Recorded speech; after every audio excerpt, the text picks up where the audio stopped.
Studio Dongang Zengreng Najari Nimuayau Kos Raspongsi Foresa Apani Zotum Mel Baksa Zilani Nimuayau Kos Raspongsi Foresa Apani Zilla Komitini Banjainayau Kalpani Kudi Foresa Liao Zotum Mel Lanai Zadang Kos Raspongsi ko Zahate Rauba Rasnitik Hatiar Hisabai Bahaini Nazaya Bini Parse Nazar Lakinane Melko Lanai Zadang Be Melau Central Committee ni Afadgiri Dipen Rai Kesop Rai Dormendro Bormon Bitangmanjang Legase Central Zilla Ansulik Baidi Afadni Deidengiri Pera Be Melau Bahago Lapidang Legase Faigo Disiboni Nezi Oktokali Zana Ganang Habapariko Lana Neighbor Be Melau Sawarai Zadang Borpeta Road Niprai Onjay Posumotari Nikorang Baksha Jillar Antargota Nimo Anchalikor Uddogot নাগরিক তথা জনজাগরণ সভা অনুষ্ঠিত হৈছে ইয়াত আমি সমূহ ৰাইজক উপস্থিত ৰাইজক ধন্যবাদ জনাইছোঁ এই কাৰণেই যে আজিৰ তাৰিখত কোচন জনগোষ্ঠীৰ যি ঐক্যতা এই ঐক্য থানবান হোৱাৰ পথত উপক্ৰম হৈছে তাৰ কাৰণে আজি জনগোষ্ঠীটো যাতে আমি একত্ৰিত কৰি ৰাখিব পাৰোঁ তাৰ কাৰণে জনজাগৰণ সভা অনুষ্ঠিত কৰা হৈছে আজি আমি দেখিবলৈ পাইছোঁ যে ইতিমধ্যে অসম সৰকাৰখনে এক ৰাজনৈতিক ষড়যন্ত্ৰ আৰম্ভ কৰেছে কোচাজমীসকলৰ মাজত বিভাজনৰ সৃষ্টি কৰাৰ কাৰণে কিছু ক্ষেত্ৰত সক্ষম হৈছে কাৰণ আমি এই কথাটো এই কাৰণে ক'বলগীয়া হৈছে যে অসম চৰকাৰে কোচাজমীসকলৰ মাজত বিভাজনৰ বীজ সিঁচাৰ কাৰণে উঠি পৰি লাগিছে এই কাৰণেই আমি ক'বলগীয়া হৈছে যে কোচাজমীসকলৰ যি দীৰ্ঘদিনীয়া দাবী জনজাতিকৰণৰ যি দাবী আছিলে আৰু কমতপুৰ ৰাজ্য পুনৰ্গঠনৰ যি দাবী আছিলে এই দাবীৰ প্ৰতি অসম চৰকাৰ অকণো দায়বদ্ধ নহয় কোচাজমীসকলৰ যি জ্বলন্ত সমস্যা আছে এই জ্বলন্ত সমস্যাসমূহৰ প্ৰতি অসম চৰকাৰ অকণো তাৰমানে দায়বদ্ধ নহয় আমি দেখিবলৈ পাইছোঁ যে ভূমিপুত্ৰ কোচাজমীসকলৰ যি দীৰ্ঘদিনীয়া দাবী জনজাতিকৰণৰ সমস্যাটো সমাধান কৰাৰ কাৰণে কেন্দ্ৰীয় চৰকাৰে যিখিনি প্ৰক্ৰিয়া সম্পূৰ্ণ কৰিছে তাত একমাত্ৰ অসম চৰকাৰেহে বাধা দি থিয় দিছে কাৰণ আমি সকলোৱে জানো যে 2019 চনৰ জানুৱাৰী মাহত যি বাজেট অধিৱেশন আছিলে লোকসভা আৰু ৰাজ্যসভাৰ সেই অধিৱেশনত ৰাজ্যসভাত কোচাজমীসকলৰ জনজাতিকৰণৰ বিলখন ৰাজ্যসভাত উত্থাপন কৰাৰ পিছদিনাখনেই অসম চৰকাৰৰ প্ৰতিনিধিয়ে গৈ সেই যি জনজাতিকৰণৰ প্ৰক্ৰিয়াটো বন্ধ কৰি থৈছে আমি সকলোৱে দেখা পাইছোঁ তাত আমি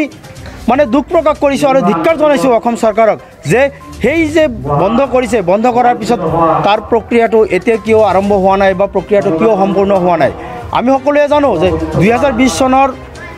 নৱেম্বৰ মাহত অসমৰ বৰ্তমান মুখ্যমন্ত্ৰী হিমন্ত বিশ্ব শৰ্মা ডাঙৰীয়াই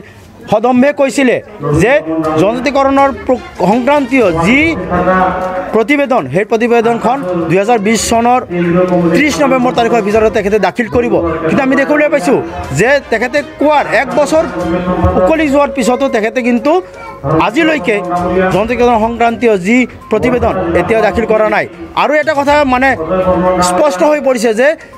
জনজাতিকৰণৰ ক্ষেত্ৰত আৰু কমতপুৰ ৰাজ্য গঠনৰ ক্ষেত্ৰত অসম চৰকাৰৰ কোনো ধৰণৰ স্পষ্ট নীতি নাই তেখেতসকলে আজি ক'ব নোৱাৰে ডাঠি যে কেতিয়া এই জনসভাৰ জৰিয়তে আমি ৰাইজৰ মাজলৈ আমি আহিবলৈ চেষ্টা কৰিছোঁ আৰু আমি ৰাইজক এটা কথাই আমি অনুৰোধ কৰিম যে যিসকল তথাকথিত ভণ্ড নেতাই বিভাজনৰ কথা আপোনালোকৰ মাজত লৈ আহিব বা ৰাজনৈতিক ষড়যন্ত্ৰৰ হাতিয়াৰ হিচাপে তেখেতসকলে ৰাইজৰ মাজত আহি উপস্থিত হ'ব তেখেতসকলক উচিত প্ৰত্যুত্তৰ দিব আপোনালোকে জবাবদিহি কৰক যে যদি অসম চৰকাৰে মানে কোচাজমীসকলৰ সমস্যাসমূহৰ প্ৰতি দায়বদ্ধ তেনেহ'লে এছটিকৰণ কিয় হোৱা নাই কোচাজমীসকলক অনুসূচিত জনজাতিৰ অন্তৰ্ভুক্ত কিয় কৰা হোৱা নাই কমতপুৰ ৰাজ্য গঠনৰ কাৰণে কোনো ধৰণৰ পদক্ষেপ বাস্তৱসন্মত পদক্ষেপ কিয় গ্ৰহণ কৰা হোৱা নাই ৰাইজে প্ৰশ্ন কৰক সেইসকল তথাকথিত নেতাসকলক আৰু অসম চৰকাৰৰ যি প্ৰতিনিধি আছে আৰু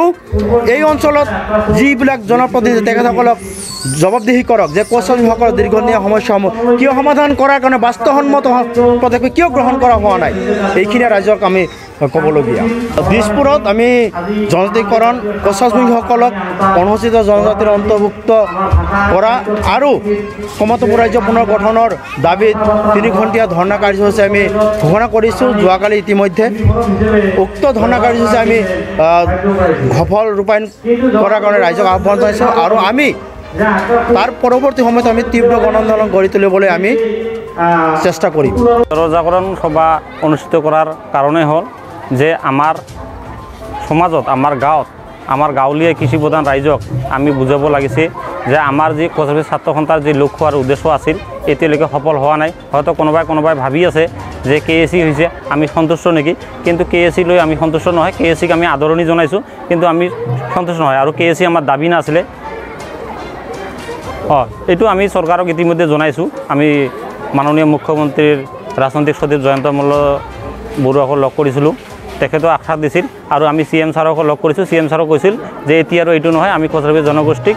প্ৰটেক্টেড ক্লাছ হিচাপে ঘোষণা কৰি থৈছোঁ ইতিমধ্যে। আজিৰ এই সভাত ৰাইজক কি আহ্বান জনাব, আৰু যি আপোনালোকৰ প্ৰগ্ৰাম আছে যে দিছপুৰ, এই প্ৰগ্ৰামটো কেনেকুৱা হ'ব পাৰে? দিছপুৰ লাষ্ট গেটত আমি 3 ঘণ্টীয়া অৱস্থান ধৰ্মঘট কাৰ্যসূচী লৈছোঁ অহা ডিচেম্বৰ 20 তাৰিখে। যিহেতু ডিচেম্বৰৰ 20 তাৰিখৰ পৰা অসম বিধানসভা শীতকালীন অধিৱেশন আছে, তাতে আমি পৃথক ৰাজ্য, পৃথক ক্ষমতাবোৰ ৰাজ্য গঠন আৰু কোচৰাপানী জনজাতিকৰণৰ দাবীত আন্দোলনৰ কাৰ্যসূচী লৈছোঁ।